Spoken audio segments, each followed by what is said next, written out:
Hello, I'm going to talk about the first chapter, joining words together.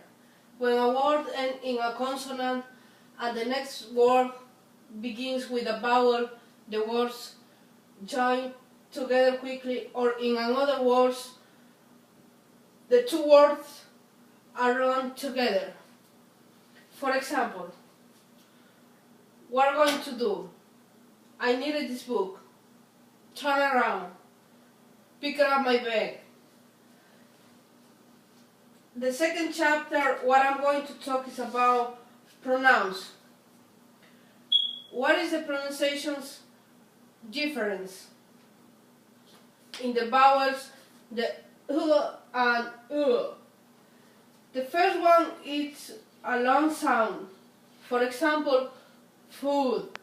And the second is more shorter. For example, foot. In the first one, the mouth is a little bit closer. For example, when I say tool, pool, truth, loop, pour. And the second one is a little bit more open.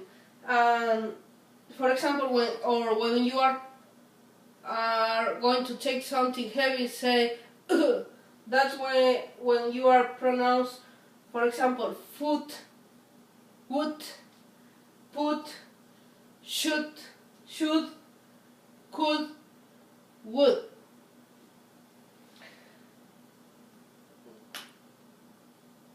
About this chapter, for me, it is a little bit confusing, and I was investigating on the internet and I found some explanation about this chapter. I hope so you could understand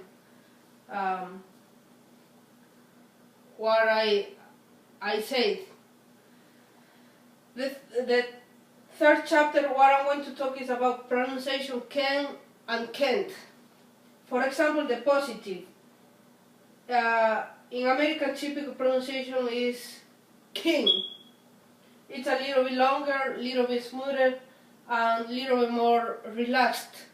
And in the negative, we pronounce can't. It's a little bit shorter, the vowel doesn't reduce. And if the word is in the middle or in the front, we always use this sound, can't. For example, I have in positive, I could say, I can go outside with my friend. I can watch TV. And in a negative, I could say, I can't cook pasta. I can't play soccer. The other chapter, what I'm going to talk is about reductions. For example, I'm going to talk about have to, has to, and are to. Are reading as two words, but in speaking are pronounced as one word. For example, have to, has to, ought to. In the last one, the vowel into is usually pronounced like in American accent called shua. I have some example of this chapter. I have to cook. She has to run in the park.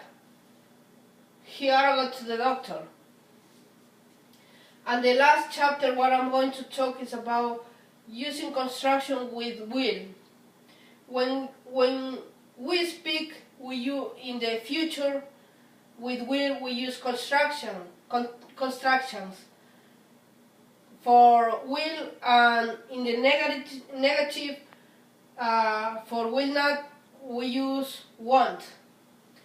The contractions is usually written only after pronouns. Even, for example, the pronouns I all, you all, she all, he all, we all, they all. Even when the full form we all, will is written, it is usually pronounced as a contraction. For example, she all arrived this week. He all played basketball this afternoon.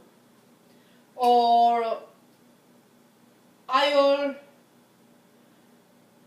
sing tonight. This is what I could say about those chapters.